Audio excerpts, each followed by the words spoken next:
কি ব্যাপার রে, সকাল সকাল আমাদের বাড়িতে? আজ কাজে যাসনি? কাজেই যাচ্ছি, তোর ভাবি লাড়ু করেছে তো, তাই তোর লেগে এসছি। ভাবি এসব খাবার খেতেও পারে। ও গো, তো শফিক এসছে, কিছু সাইডটি খেতে দাও। না না, আমি রোজা আছি, তুই জানিস নি? আরে ছিসি, তোদের রোজা শুরু হয়েছে তো আমার মনেই নাই। খাওয়ার কথা বলিস, কিছু মনে করিস নি ভাই? আমি তোর কথা কিছু মনে করতে পারি? ঠিক আছে তুই থাক, আমি কাজে চলে গেলাম। হে দেখো গো, শফিক লাড়ু লেসে খাও। দেখি নাড়ু। কি গো, লাড়ুগুলো ফেলি দিলি কেন? ওই মুসলিমদের হাতে নাড়ু আমি খাবো না। তাই বলে তুমি ফেলি দিবা? ওদের বাড়ি থেকে ছোটবেলা থেকে খাই আমি মানুষ, তুমি না খেলে না আমি খাবো।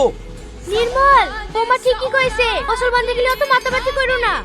বন্ধু আছে, রাস্তা আছে, বাড়িতে লেগে সব অসৎ করো না। এখন আমারে সারা বাড়ি গঙ্গা জল ছিটাইতে হইব। মা, এসব আবল তবল কথা বললো না তো। আমাদের একটাই ধর্ম, আমরা মানুষ, সবাই একসঙ্গে মিলেমিশে চলবো।